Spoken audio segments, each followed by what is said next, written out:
Sa loob ng 86 na taon, DZRH ang naging kaagapay ng mga Pilipino sa balita, sa serbisyo at sa bawat kwento.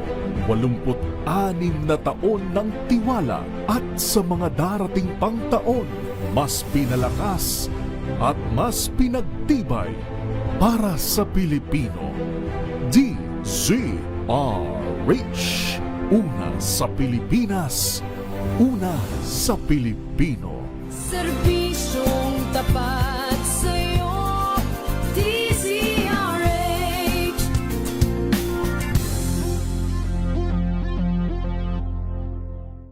Maagang balitaan, maagang usapan sa mga issue at balita. Kasama si Kuya Angelo Palmones sa Magandang Umaga Pilipinas. Mula Lunes hanggang Biyernes. Samahan niyo po ako hanggang 7:30 ng gabi. DZRH Usapang Liga. Magandang gabi Pilipinas, Metro and Mega Manila, Nas Extension sa DZRH at RH2. Naray Simayan At Kisses Habswa. para sa DZRH, una sa Pilipinas. Una sa Pilipino.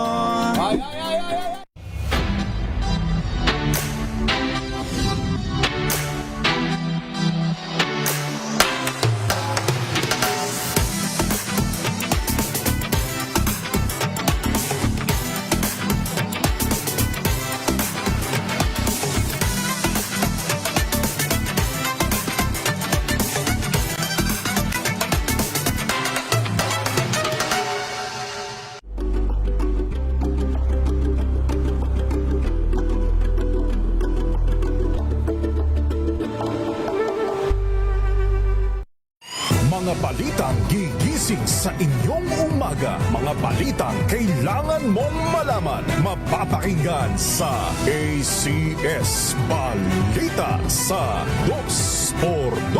Kasama sina Anthony Taberna at Jerry Baha. Lunes hanggang Biyernes.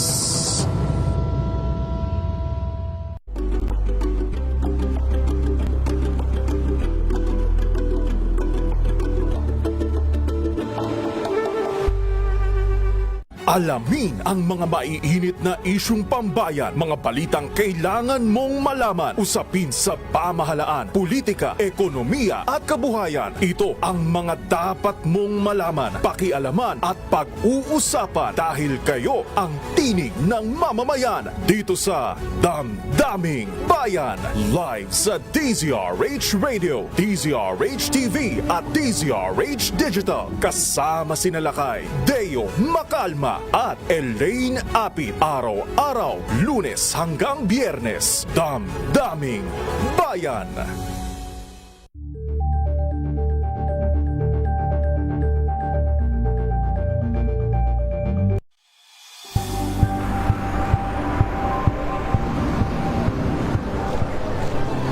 Ating mga eksperto. Dito lang sa Expert Opinion. Ito ang The Better News. TNVS. Trending and sa kwento, iba't ibang anggulo. Dito sa Point. Bawat pananagutan ating tatalakayin dito sa Hoy. Bawal yan. Pilipino, dito lang sa DZRH. Match up on entertainment and lifestyle. Ito ang MBC TV Network News. Una sa Pilipinas, una sa Pilipino.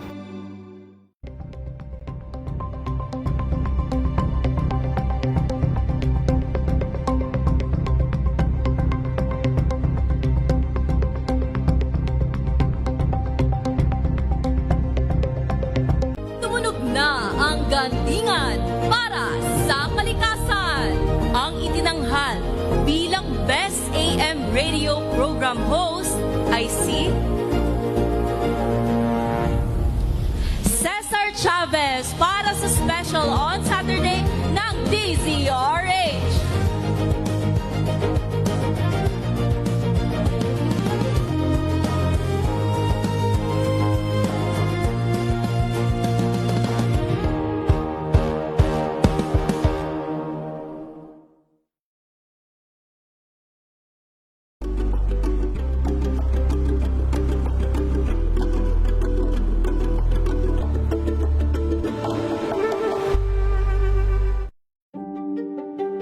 Buklatin ang mga pahina.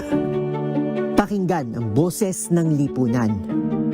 Tunghayan ang mga issue mula sa ibang katayuan. Nakakalungkot kasi deserve ba namin ng ganito? Na hindi nila alam kung ano talaga yung kanilang mga karapatan.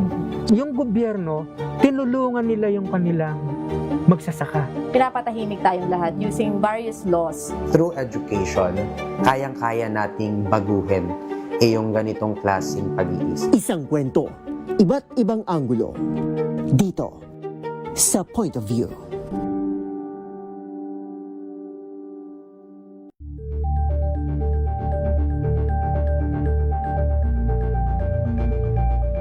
Tambalang Anthony Taberna at Jerry Baha ang gigising sa inyong umaga dahil lalatay ang humahagupit na diskusyon at komentaryo Lunes hanggang Biyernes sa 2x2. Angel po si Angelo Palmona sa giiwan sa inyo na isang magandang umaga. Maraming salamat. Life goes on! Good morning, Lakay! Good morning, sister. At good morning. Magandang mainit na umaga. Angel po si Angelo Palmona sa giiwan sa inyo na isang magandang umaga. Maraming Sa salamat. Pilipinas, una sa Pilipino. Ito ay bunsod ng naitalang 17 individual na ang kanilang naaresto. Metro Manila Development Authority o MMDA ang No Contact Apprehension Policy o NCAP sa Metro Manila. Sa ang ilang mga dokumento ay peke. Hindi rin legal ang employment na ipinangako sa kanila. Sa mata ng batas, mananagot ang sangkot at may sala. Dahil sa bawat paglabag, may karampatang parusa. Alamin ang mga pananagutan sa likod ng mga bawal. Dito sa Hoy! Bawal Yan! Tuwing Sabado, alas 11:30 ng umaga. Dito lang sa DZRH TV.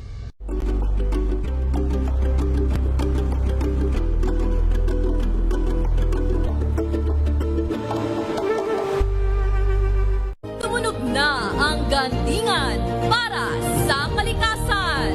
Ang nagkamit ng parangal bilang Best News Anchor ay walang iba kundi si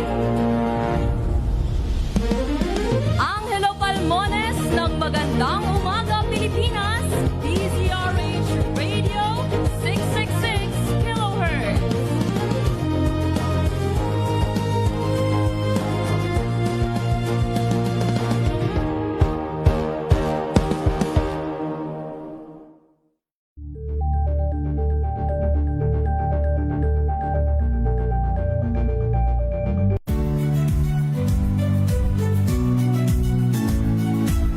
Magandang araw mga kaibigan.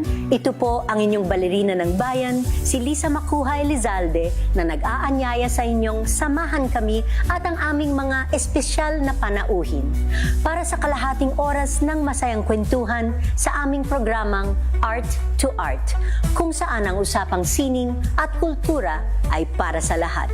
Huwag kaliligtaan, tuwing linggo, alas 3:30 ng hapon, dito lamang sa DZRH Radio, DZRH TV, at via online streaming.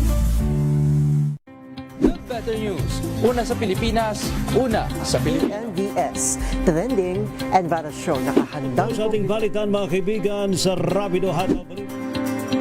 Public Service Hour. Siyempre pa, una sa Pilipinas. Una Ayan sa ang kabuhanan din pala tuntunan ng break time. Sabay niyo na po ang mga balita at talakayan sa Balansyado. Maraming salamat. We've got you covered.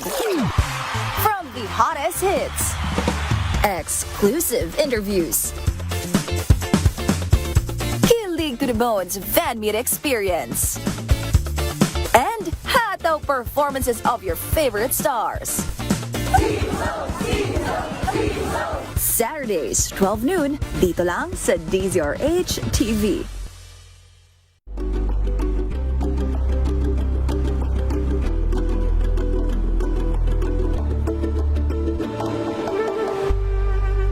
Curious ka ba sa maraming bagay? Kami na ang bahala dyan. Aalamin, tutuklasin at bibigyang linaw namin ang mga katanungang bumabagabag sa inyong isipan. Sa programa kung saan ang bawat sagot ay galing lamang sa mga eksperto. Ang Expert's Opinion, tuwing linggo alas 3 ng hapon, dito lang sa DZRH TV.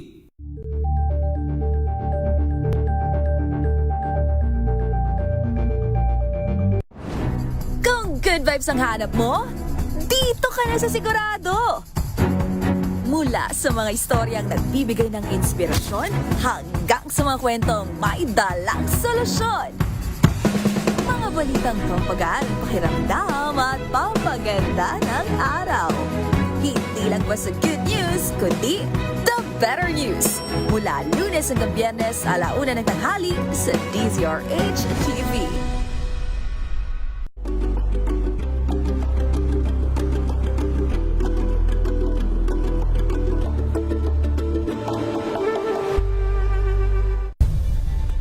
Nagsimula sa pangarap hanggang sa maabot ang tagumpay.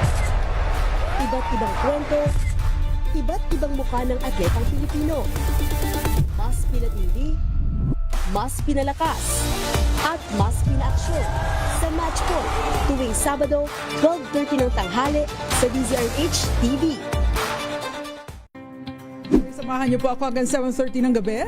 DZRH Usapang Liga. Magandang gabi Pilipinas, Metro and Mega Manila, Nas Extension sa DZRH at RHT. Naray si Mayan. At Kisses Hubson. Para sa DZRH, una sa Pilipinas. Una sa Pilipino.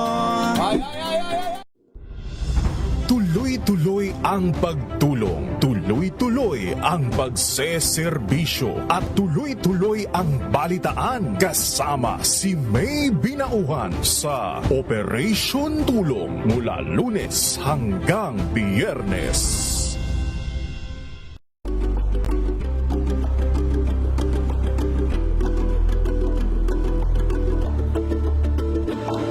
Saan man mangyari ang balita, Luzon, Visayas at Mindanao, hagip ng balita.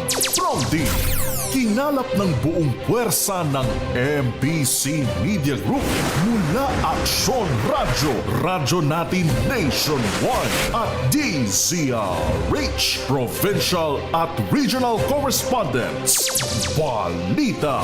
Pronti, kasama si Kisses Hubson. DZRH Balita. Pronti.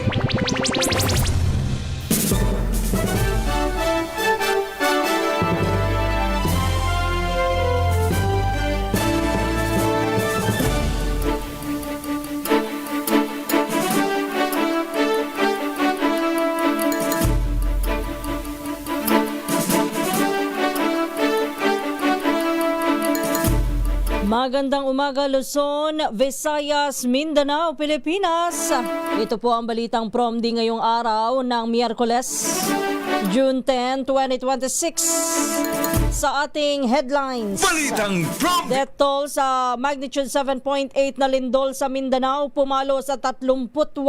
Balitang Promdi! Bilang ng walang trabaho sa bansa bumaba noong Abril. Balitang Promdi! PBBM, nais munang magkasundo ang mga senador bago magpatawag ng special session. Balitang Promdi! Reklamong plunder, graft at malversation laban kay Executive Secretary Recto at dating opisyal ng PhilHealth ibinasura ng Ombudsman. Balitang Promdi! El Nino conditions nararanasan na ayon sa Pag-asa. Balitang Promdi! Utak sa pagpatay sa Korean businessman na si Ji Ik-ju noong 2016, arestado na. Balitang Promdi! Yan ang ulo ng ating mga balita. Kasama niyo po ang inyong lingkod Kisses Hubson para sa DZRH Una sa Pilipinas, Una sa Pilipino. At ngayon sa detalye ng ating mga balita.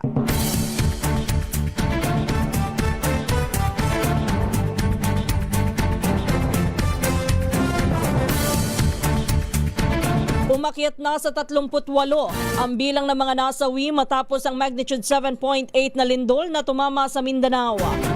Ang bilang na ito ay mula sa tala ng Office of Civil Defense hanggang alas 3 ng hapon kahapon. Ayon kay OCD Deputy Administrator Assistant Secretary Bernardo, galing sa General Santos City ang huling na italang nasawi. Samantala, umabot na rin sa 478 ang bilang ng mga nasugatan sa naturang kalamidad habang 4 naman ang nawawala pa rin. Naitala naman sa 562 milyon ang halaga ng pinsala sa infrastruktura sa Regions 11 at 12. Patuloy naman ang search, rescue at retrieval operation sa mga apektadong lugar. Balitang Bromby!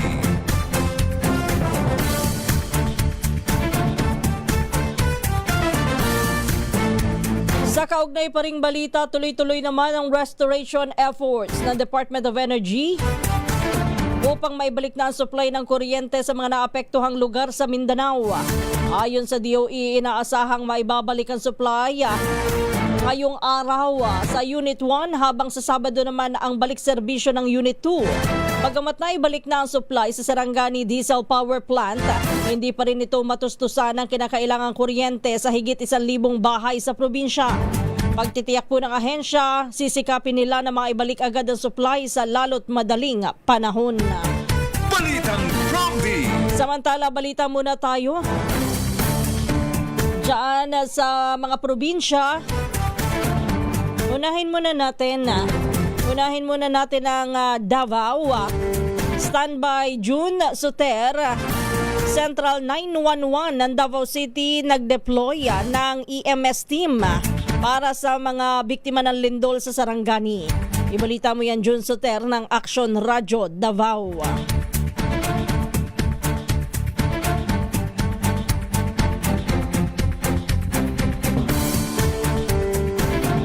Kilos ang 10th Infantry Aguila Division ng Philippine Army ng kanilang Humanitarian Assistance and Disaster Response o HADR units kasunod ng magnitude 7.8 na lindol na yumanig sa ilang bahagi ng Mindanao nitong Hunyo 8. Ayon sa militar, inilagay sa heightened alert ang kanilang mga unit at agad dinideploy ang mga tauhan mula sa 27th Infantry Battalion, 28th Infantry Battalion, Task Force Jinsan, 10 OC Infantry Brigade at 10th Emergency Response Company upang tumulong sa mga apektadong komunidad. Kasalukuyang nasasagawa ang mga sundalo ng search and rescue operations, damage assessment, road clearing at iba pang humanitarian assistance activities sa pakipag-ugnayan sa Office of Civil Defense, mga lokal na pamahalaan, Philippine National Police, Bureau of Fire Protection at iba pang ahensya ng gobyerno. Ayon kay Major General Alvin Luzon, Commander ng 10th Infantry Division, nanatiling nakatutok ang kailang mga tropa sa pagtulong upang matiyak ang kaligtasan at kapakanan ng mga residenteng naapektuhan ng lindol. Dagdag pa niya, patuloy ang mahigpit na koordinasyon ng militar sa iba't ibang ahensya upang mapabilis ang pagtugon sa mga lugar na nangailangan ng agarang tulong. Sa ngayon,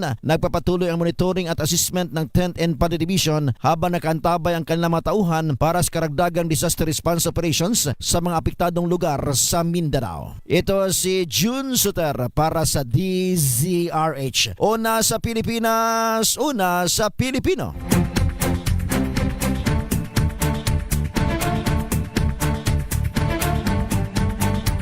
Maraming salamat, June Soter. Standby lang. Jocelyn Make.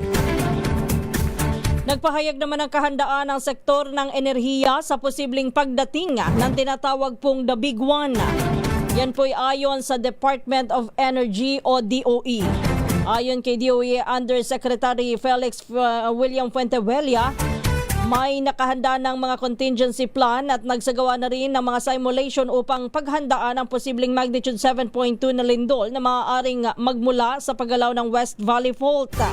Dagdag na ahensya may nakalatag na rin at may mga nakatalaga na rin na tungkulin ang bawat kumpanya sa sektor ng langis at kuryente upang matiyak ang mabilis na pagbangon at pagpapanumbalik ng serbisyo sakaling magkaroon ng malawakang pinsala.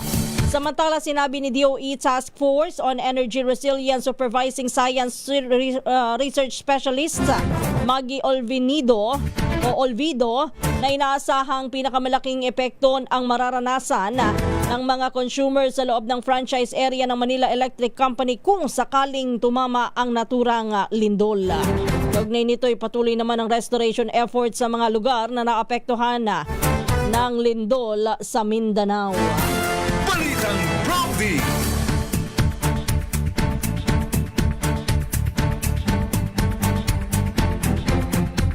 Alas 3:17 na ng umaga, idodonate ng 12 senador ng New Majority ang kanilang isang buwang sahod para sa mga biktima ng magnitude 7.8 na lindol sa Mindanao. Ayon kay Senador Ping Lacson, nagkasundo ang grupo ng pag-isahin ang kanilang tig 300,000 pisong sweldo upang makalikom ng 3.6 million pesos. Hinimok naman ni Lacson ang mga miyembro ng minority bloc na sumama rin sa inisyatiba dahil pare-pareho naman umano silang mambabatas ng bansa. Gagamitin ang malilikom na pondo para sa pagbili ng mga pangunahing pangangailangan ng mga naapektuhan tulad ng pagkain, malinis na tubig, gamot at mga temporary shelter. Ang aking pagkakaalam, maging si Senador Christopher Bongo ay nagpahayag na siya ho'y gagawa ng paraan upang i-activate at paigtingin pa ang operasyon ng kanyang Malasakit Center para daw po do sa mga biktima at mga mangangailangan ng tulong dyan sa Mindanao matapos po itong kalamidad. Balitang Prompty. Alas 3:19 na po ng umaga, balikan natin mga balita sa probinsya. Puntahan naman natin ang Western Visayas kay Jocelyn Maque. Yun daw pong Police Regional Office 6 handang mag-deploy ng mga personnel para tumulong din sa relief efforts sa nangyaring lindol sa Mindanao. Jocelyn Maque ng Action Radio, Iloilo. Handa ang Police Regional Office 6 sa pag-deploy ng mga personnel upang tumulong sa relief efforts sa magnitude 7.8 na lindol sa Mindanao. Sinabi ni PRO6 Chief Police Brigadier General Randolph Tuanyo na preparado ang mga unit sa pagbibigay ng evacuation assistance, humanitarian assistance at iba pang support operations kung kinakailangan base sa direktiba ng gobyerno. Aktibo rin anya ang koordinasyon ng PRO6 sa iba't ibang ahensya upang makatulong sa pagbigay ng wastong impormasyon at kailangan ng kaukulang suporta para sa mga apektadong lugar. Hinihintay na lang ni Tuanyo ang direktiba mula sa Philippine National Police Headquarters para sa deployment. Mula sa Action Radio Iloilo, ito si Jocelyn Maque para sa DZRH, una sa Pilipinas, una sa Pilipino. Thank you, Jocelyn Maque. Pilipinas ang oras, alas 3:20 na po ng umaga. Sa pagpapatuloy pa rin ang ating mga balita dito po sa Balitang Promdi. Bahagyang bumaba ang unemployment rate o bilang ng mga walang trabaho sa Pilipinas noong nakalipas na Abril 2026. Ayon sa Philippine Statistics Authority o PSA, naitala nila sa 4.7% ang unemployment rate, mas mababa kumpara sa 5% noong Marso.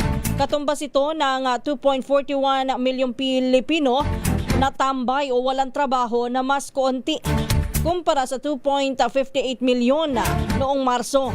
Sa kabila nito, tumaas naman ang underemployment rate sa 15.2.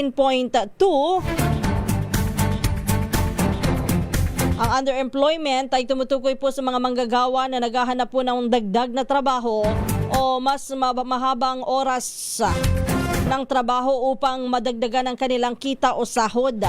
Samantala, umabot naman sa 48.89 milyon ang bilang po ng mga may trabaho sa Pilipinas. Balitang Prompty.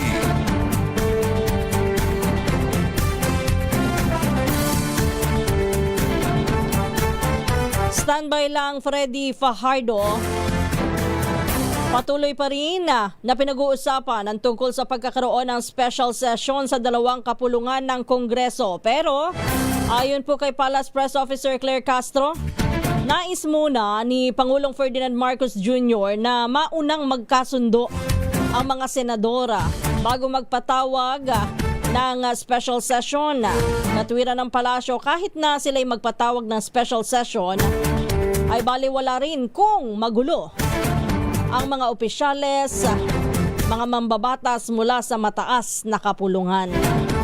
Balitang Prompty. Alas 3:22 na po ng umaga. Balita muna tayo sa Pangasinan. Balik Eskwela 2026. Naging mapayapa daw po sa lalawigan. Ibalita mo yan, RH38 Freddy Fajardo. Naging mapayapa ang una at ikalawang araw ng pasukan ng mga mag-aaral dito sa lalawigan ng Pangasinan. Ito ang inihayag ni Pangasinan OIC Provincial Director Colonel Dennis De Leon. Nasa 5,000 kapulisan ang itinalaga sa iba't ibang mga paaralan sa 4 na syudad at 44 na munisipalidad ng Pangasinan upang matiyak ang matahimik at mapayapang balik eskwela 2026. Walang naitalang anumang untoward incident sa loob at labas ng mga paaralan at maging ang mga aksidente sa lansangan na kinasasangkutan ng mag-aaral. Nagpapatuloy ang pagbabantay ng Pangasinan Police sa mga paaralan dito sa lalawigan upang mapanatili ang kaligtasan ng mga mag-aaral. Mula sa Action Radio Pangasinan, ito si Freddy Fajardo, Aristarte Tag-uulat para sa DCRH Una sa Pilipinas, Una sa Pilipino. Balitang Profi!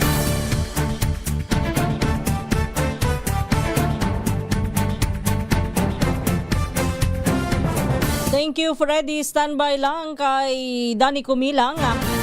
Ipinagutos naman ni Acting Senate President Sherwin Gatchalian na work from home muna ang trabaho simula ngayong araw, June.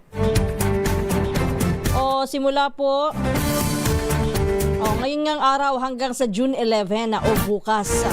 Kasunod ito ng natanggap na banta sa seguridad sa loob ng Senado. Ginawa ang desisyon upang masiguro ang kaligtasan ng lahat habang isinasagawa ang inspeksyon at security assessment ng National Bureau of Investigation. Saad po ni Gatchalian, prioridad nila ang kaligtasan ng bawat isa na nagtatrabaho sa Senado. Balitang Profi!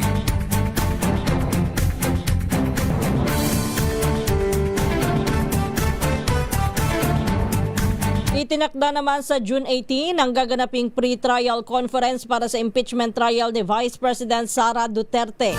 Sa abisang ipinalabas ng Senate Impeachment Court, pinapadalo ang Vice Presidente at ang House Prosecution Panel ng personal o kaya isa pamamagitan ng kanilang legal counsel.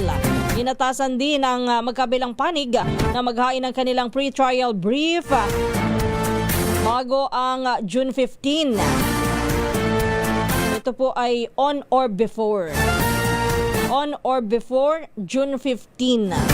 Gagawin ang closed-door conference upang plantsahin ang mga ebidensya, ilatag ang listahan ng mga testigo at itakda ang mismong schedule ng mga susunod na pagdinig. Nagbabala naman ang impeachment court na ang sino mang mabibigong magsumite ng brief o hindi sisipot sa conference ng walang sapat na dahilan ay maaaring mawalan ng karapatan na magpresenta ng kanilang mga testigo o ebidensya. Samantala, upang maging malaya ang diskusyon, inanunsyo po ng korte na magiging sarado muna sa publiko at maging sa media ang naturang pre-trial. Balitang Profi! Balita muna tayo sa Central Luzon. Balita mula sa Bataan. Samal Municipal Police Station, kinilalang top 3 performing municipal police station sa gitnang Luzon. Ibalita mo yan, RH37, Danny Kumilang.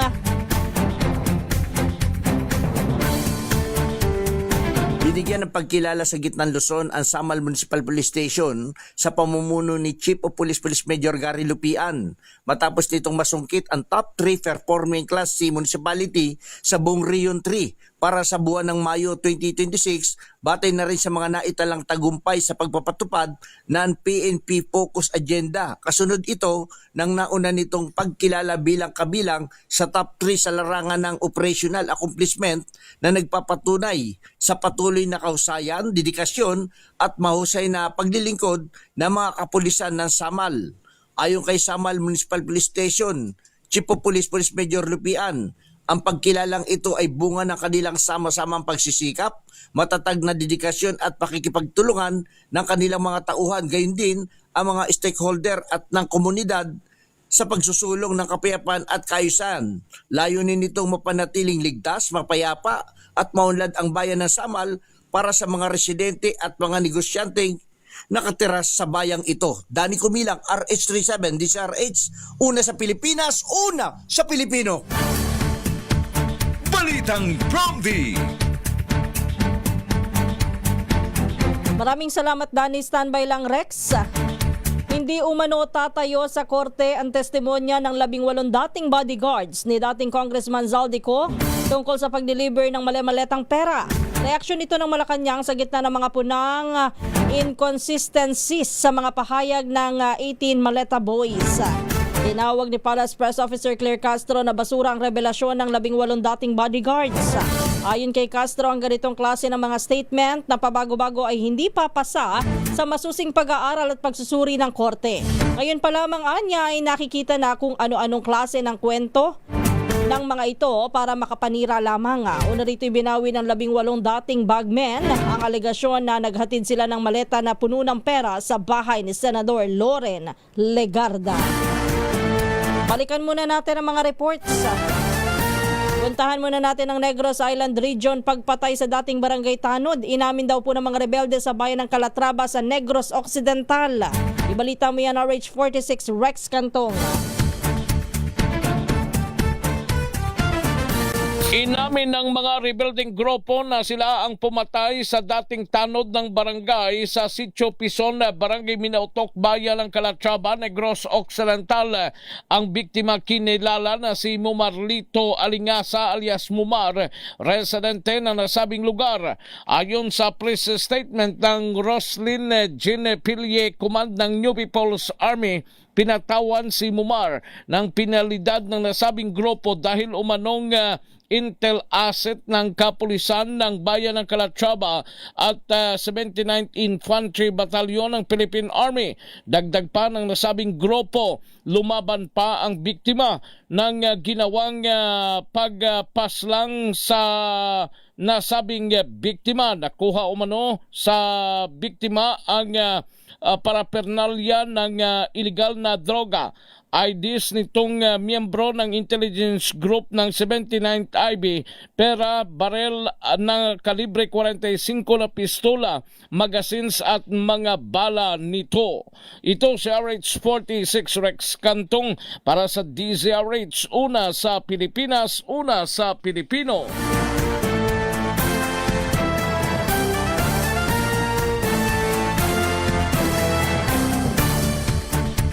Pilipinas, ang oras alas 3:30 na po ng umaga. Sa pagpapatuloy pa rin ng ating mga balita, pinag-iisipan naman ni dating Congressman Mike Defensor kung siya'y sisipot sa pagsubpina na National Bureau of Investigation.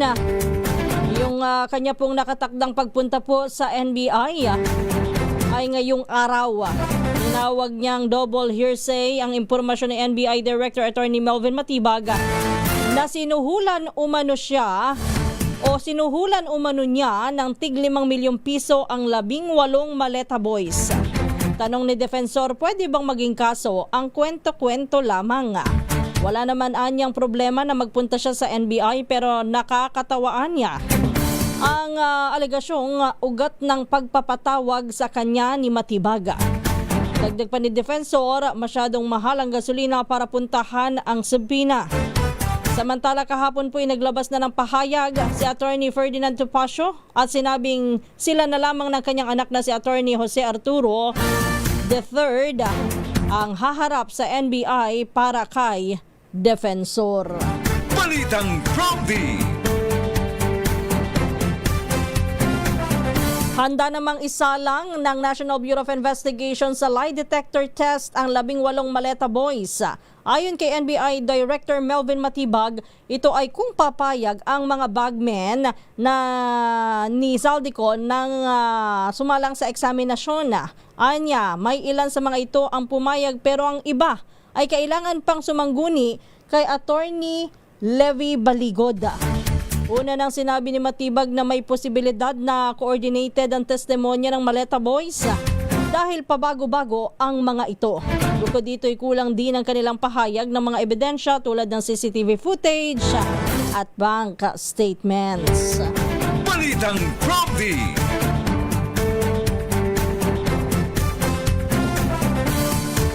Dumako muna tayo, balita naman mula sa Eastern Visayas, standby Jimmy. Barangay Kagawad sa Leyte, arestado naman sa buy-bust operation. Ibalita mo yan, go ahead, RH32 Jimmy, angay-angay. Arestado ang isang barangay Kagawad na kabilang sa high value individual matapos maaktuhan nagbibinta ng shabu sa bypass operation ng kapulisan sa barangay Basod, San Isidro, Leyte. Kinilala ng PNP ang suspect si Barangay Kagawad, Sam, 42 anyos, residente ng sitio Maasim, Barangay Basod sa Naturang Bayan. Ayon sa report ng PNP, nagsagawa sila ng bypass operation, katuwang ang mga tauhan ng Sikan Leyte Provincial Mobile Force Company sa koordinasyon ng PDEA. Nabilhan ang suspect ng ilang sachet ng shabu at nakuha rin sa posisyon ang 4 na plastic sachet na pinaghinilang shabu, 500 pesos na bypass money. Sinagawa ang inventaryo sa mga nakumpiskang ebidensya sa lugar ng operasyon sa harap ng suspect at mga kinatawang saksi. Dinala ang suspect at mga nakuhang ebidensya sa San Isidro Leyte Municipal Police Station at ngayon harap na sa kaso laban sa pagbibinta at posisyon ng ilegal na droga. Mula dito sa DYVL Action Radio Tacloban, ito si R32 Jimmy Angay-Angay para sa DZRH. Una sa Pilipinas, una sa Pilipino. Balitang Prompty.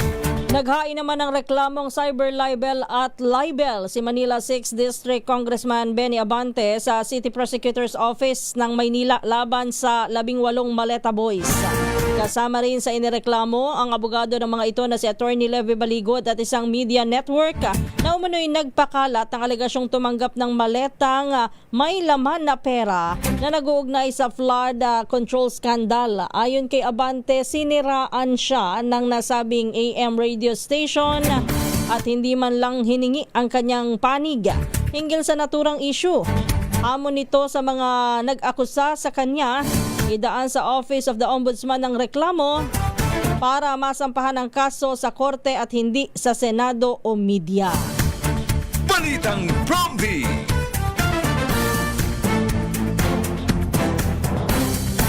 Ibinasura naman ng Office of the Ombudsman ng reklamong plunder, graft at technical malversation laban kay Executive Secretary Ralph Recto at dating Philippine Health Insurance Corporation President Emmanuel Ledesma. Kaugnay ito ng paglilipat ng 60 bilyong pisong reserve funds ng PhilHealth sa National Treasury noong 2024. Sa 40 pahinang resolusyon na pinagtibay noong June 2, sinabi po ni ni Ombudsman Jesus Crispin Remulla na walang sapat na pirma o na prima facie evidence upang maipakita na may katiyakan ang pagkakahatol sa mga inihain na reklamo. Ayon sa Ombudsman, isinagawa ni Recto at Ledesma ang paglilipat ng pondo alinsunod sa probisyon ng 2024 General Appropriations Act. At itinuring na legal ang kanilang mga aksyon bago inilabas ng Korte Suprema ang naging desisyon sa kaso. Noong December 2025, idineklara naman ng Supreme Court na walang bisa ang naturang probisyon at iniutos ang pagbabalik ng 60 bilyong pisong PhilHealth o pondo sa PhilHealth sa ilalim ng 2026 National Budget. Balitang Prompty.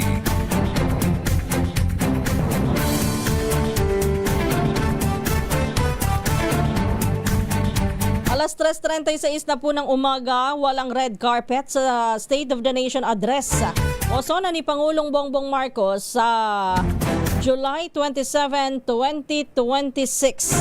Sa Interagency Coordination Meeting sa paghahanda sa ikalimang sona ni Pangulong Marcos, sinabi ni House Secretary General Cheloy Garafil na simpleng pagdaraos lamang ng sona ang gagawin ngayong taon bilang pakikiisa sa maraming problema na kinakaharap ng ating bansa. Ayon kay Garafil, sa kanilang ipamamahaging imbitasyon, naka-specify na simple lang ang kasuotan, simpleng Filipiniana para sa mga kababaihan at barong Tagalog naman para sa kalalakihan. Sabi ni Garafil, lahat ng kanilang physical preparation ay hindi rin magarbo pero naaayon sa okasyon dahil isa itong major event sa ating bansa. Balitang Prompty. Balita naman mula sa Northern Samar, lokal na pamahalaan ng Lawang. Naghain daw po ng ordinansa na layuning ipatupad ang wheel clamping o tire clamping o tire lock dahil sa pagdami daw po ng vehicle owner na lumalabag sa tamang pagpaparada ng sasakyan. Ibalita mo yan RH34 Jane Galit Bantayan.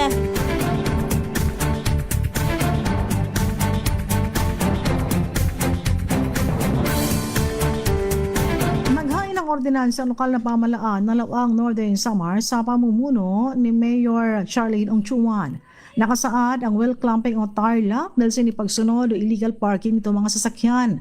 Inindoso na ito sa Sangguniang Bayan ng Laoang Northern Samar ang pagpapatupad ng well clamping devices upang masolusyonan ang illegally parked vehicles sa nasabing bayan. Layunin din ito na ma-maintain ang traffic flow at mabawasan ang congestion sa mga major roads at magbigay ng road safety sa mga pedestrians at motorista.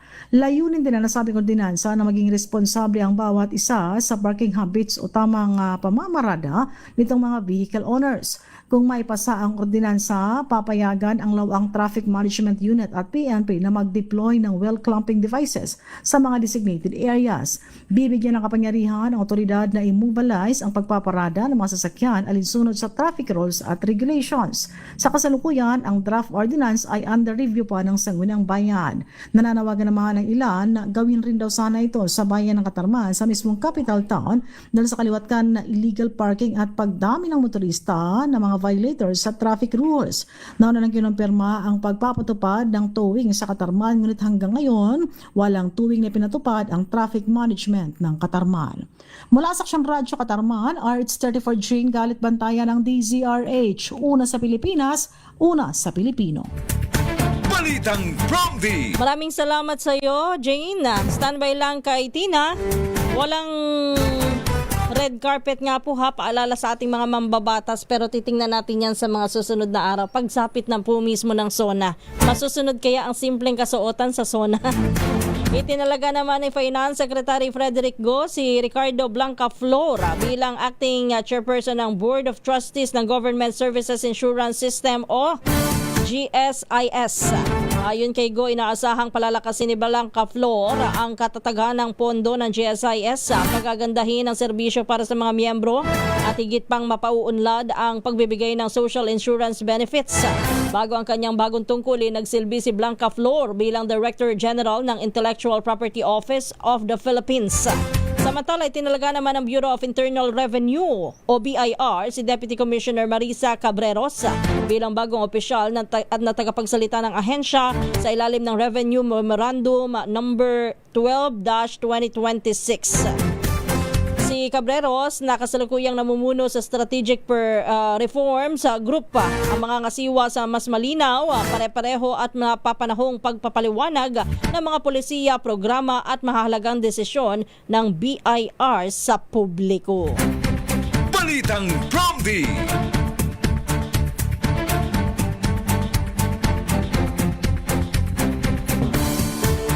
Operasyon naman ng Port of Gensan pansamantalang sinuspinde ng Philippine Ports Authority. Ibalita mo yan, RH9, Tina Nolasco.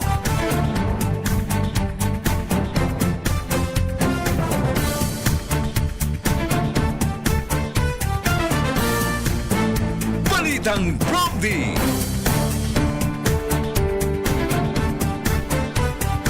Babalikan natin si Tina Nolasco. Kinumpirma naman ng Pag-asa na nararanasan na ngayon ang El Nino condition sa Tropical Pacific. Ayon sa State Weather Bureau, may 80% na posibilidad na tuluyang maging ganap na El Nino event ito at magpatuloy hanggang sa unang bahagi ng 2027. Karaniwang nagdudulot po ng ang El Nino ng mas mababang antas ng pag-ulan sa malaking bahagi po ng bansa. Maaari itong magresulta sa tagtuyot at kakulangan ng supply ng tubig. Kasunod nito'y pinayuhan po ng Pag-asa ang ahensya ng pamahalaan at ang publiko na magsagawa ng paghahanda para mabawasan ang posibleng epekto nito, particular sa mga lugar na madaling bahain at maaaring makaranas ng kakulangan ng pag-ulan. Balitang Promdi. Balikan natin, balita ni Tina Nolasco. Kaugnay po dun sa pansamantalang pagsususpende ng operasyon ng PPA, ng Port of Gensan. Ang utos po ay mula sa PPA o Philippine Ports Authority. RH19 Nolasco, go ahead. Pansamantalang itinigil muna ang lahat ng operasyon sa Port of General Santos habang isinasagawa ang masusing structural inspection at safety assessment ng mga pasilidad ng Pantalan kasunod ng nangyaring malakas na lindol na yumanig sa Mindanao. Sa kabila nito, tiniyak ng Philippine Ports Authority o PPA na magpapatuloy ang mga transaksyon kaugnay ng Port Integrated Clearance Office sa covered court ng Pantalan hanggang sa susunod na abiso. Pinapayuhan din ng publiko na manatiling nakantabay sa mga opisyal na anunsyo ng PPA para sa mga susunod na update hinggil sa kalagayan at muling pagbubukas ng operasyon ng nasabing Pantalan. Ito si RH19 na Nolasco para sa DZRH, una sa Pilipinas, una sa Pilipino. Balitang Promdi. Samantala, naaresto na ang sinibak na Police Lieutenant Colonel na si Rafael Dumlao III na tinuturong utak sa pagdukot at pagpatay sa Korean businessman na si Ji Ik-ju noong 2016. Ayon kay DILG Secretary John Vic Remulla, nahuli si Dumlao sa isang bahay sa Barangay Pasong Tamo sa Quezon City matapos na makatanggap ng intelligence report ang Philippine National Police Criminal Investigation and Detection Group. Kwento po ng kalihim, 3 linggong sinurveillance si Dumlao matapos nilang matanggap ang impormasyon habang may mga nakatutok din sa kanyang online activities. Nakumpiska naman sa suspect ang isang baril, laptop at ang kanyang cellphone. Balitang Promdi. Pilipinas ang oras, alas 3:43. Diyan na po nagtatapos ang ating balitaan dito po sa Balitang Promdi. Tayo po ay dadako na sa pangalawang bahagi po ng ating programa. Balitang Promdi.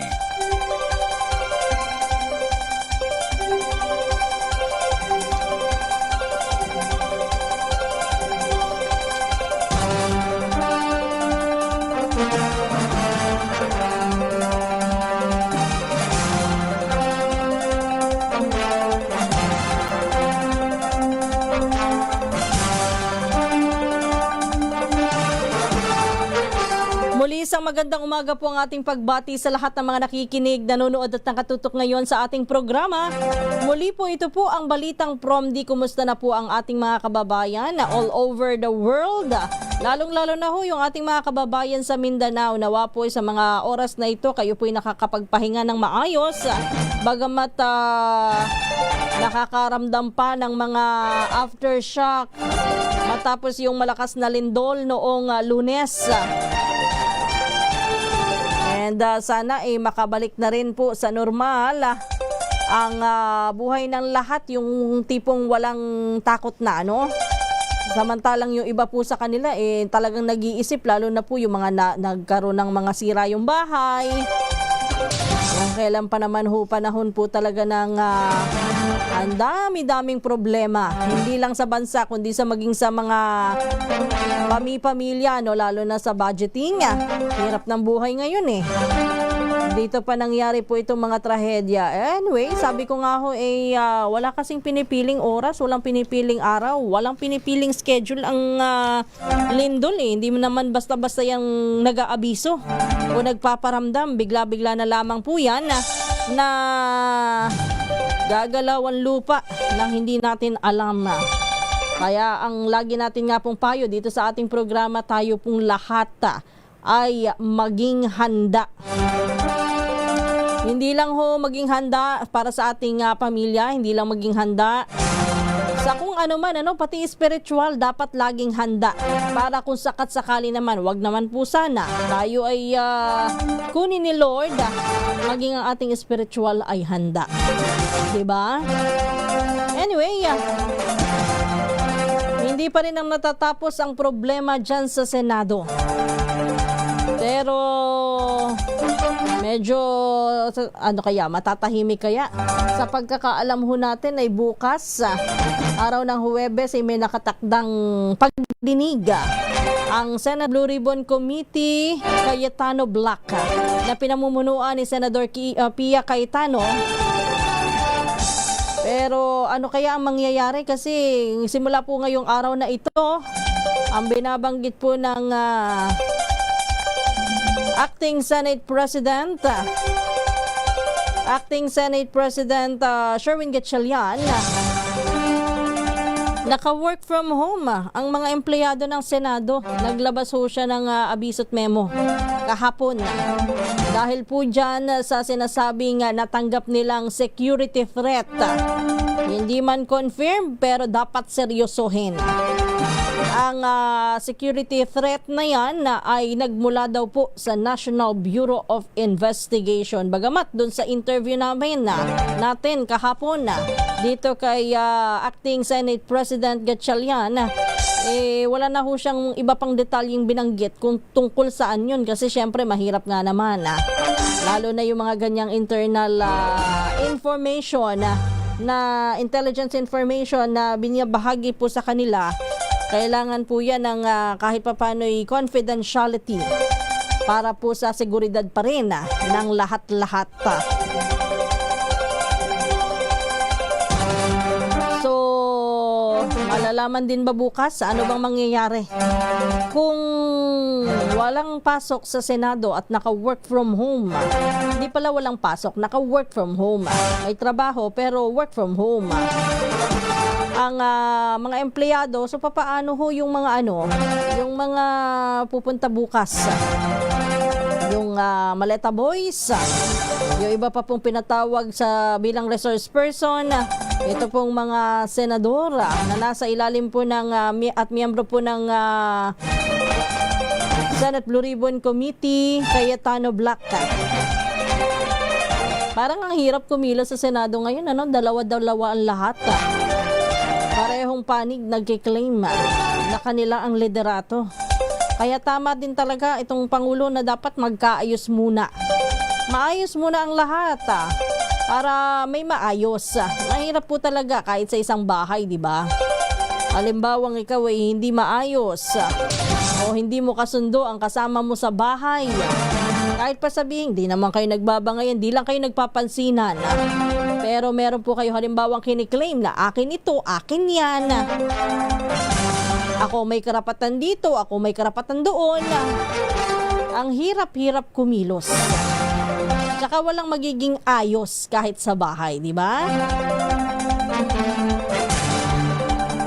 Sana nga ho, mawakasan na ito. Ang tanong lamang, meron bang dudulog sa Korte Suprema para tapos na?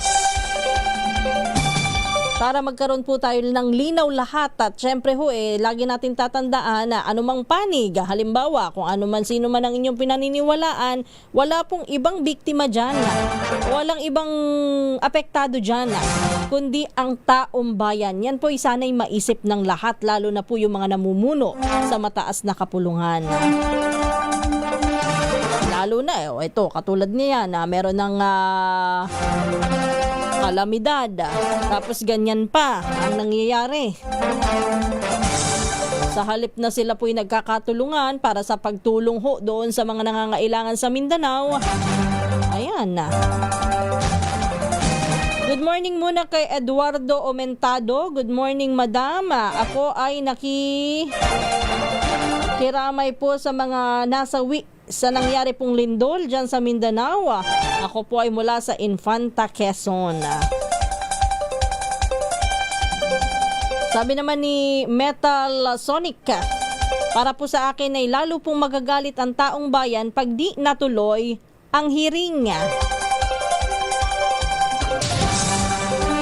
Ako naman, para sa akin, parehong hearing dapat matuloy para malaman natin kung ano ba talaga ang mayroon. Ano ba ang babanggitin itong Maleta Boys, kapareho ba doon sa babanggitin nila sa kabila? Kaya dapat din itong si Maleta Boys parehong dumalo kung saan man na.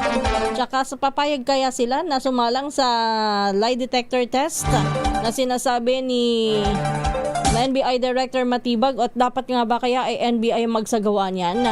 Alam natin na sila ay nag-iimbestiga, kaya lang ngayon parang ang nangyayari, pati po si NBI Director Matibag ay kalaban na nila. Diba? Meron na nga mga binabanggit po itong panig ng Maleta Boys, lalo na po yung kanilang abogado na si Attorney Levy Baligot na si NBI Director Matibag. Hindi daw po totoo at bumabase lang sa chismis. Hindi daw po investigador, kundi isang operator ang tawag niya. May mga ganyan no? So, paano po ba mariresolba itong problema natin? Ay nako, mapapabuntong hininga ka na lang talaga, no? Palemon mamuwad sa hirap po ng buhay, bakit mayroong mga demonyo naglulubog sa kapwa nila, mahihirap pa. Kumita lamang sila ng pera. Oo nga totoo yan. Di ba nga kung minsan sa mga kalamidad, kahit nga ho yung mga kalamidad, kagaya ho nung nangyari sa dun sa nangyari sa Angeles City, sa Pampanga, kung saan may gumuho, di ba? Meron doon kumbaga ginamit na oportunidad yung pagguho ng lupa para siya po ay kumita. Anong ginawa? Nagpanggap na isa sa mga construction worker na gumuhong gusali. Mabuti na lamang ho ay nahuli. Ano ba yan? Pero wag ho tayo mawawala ng pag-asa sa mga ganito po na mga sitwasyon dahil sa bandang huli ang kabutihan pa rin at hustisya ang mananaig. Wag ho tayo mawawala ng pag-asa dyan habang may buhay. Kung minsan dito sa Pilipinas ang tagal-tagal lang talaga. Yun lang ang ating problema. Ang tagal Ang tagal ng hustisya. Kita mo ito, yung kay G. Ikju, ang tagal na nito, dekada na ito kung saan ay meron hong police official na dawit dito. Ito po yung yung inaresto sa Pampanga na businessman. Ang sabi ay anti-drug operation, pero siya po dinala dyan sa may sa may Camp Crame mismo. Negosyante ito, sinakal, pinatay noong mismong araw ng operasyon doon mismo sa Camp Crame. Ang sabi ho, batay po doon sa kwento at nangyaring investigasyon noon, parang humingi pa ho ito ng ransom ho yung mga sangkot doon sa misis ho nung biktima. Meron bang tinutukhang na merong ransom? Pagdukot na ho ito, kidnapping na ho, Ito, kaya hindi ko ito nalilimutan kasi ito yung storya na pinatay sa Camp Crame pagkatapos yung bangkay sinunog, yung abo itinapon doon sa kubeta. Asintabi po doon sa mga kumakain. Itinapon ho doon sa mismong toilet para daw po maitago yung krimen. Hindi ko makakalimutan ito. Ito, dekada nga ho. Pero at least kahit papano yung utak, tinuturong utak dito sa krimen na ito, naaresto na rin sa wakas. Sa mga pagbati natin, isang magandang umaga muna. Pagbati natin kay Nathaniel Passion. Batiin ko lang muna isa sa mga ating reporter na nagdiwang ng kanyang kaarawan kahapon, si Benji Anchoquia, na nag-birthday kahapon. Happy birthday sa iyo, Sir Benji. Binabati rin po natin ang isang magandang umaga si Ivy Gutierrez, Manuelita Espatines Donoso, Virgilio Sakdalan, at ganun din kay Mauro Jun Aspiliaga. Binabati rin po natin good morning kay Randy Martin, kay MM Ginto Oteripse. Ganun din po kay nabati ko na ba si Miss Becky Tisuka, si Mr. Filimon Mamuwad, si Ma'am Evan Lang, good morning. Ricky Tabada, Kidon, Herme Esteban, Glenn Sobiano Villorente, Celso Reglado Cosico, Red Tango, at sa lahat po ng mga hindi ko po nabati pero nakiki-comment po sa atin, may araw din kayo na kayo naman ang aking mababati. Pero in the meantime, tayo po muna yung magpaalam na.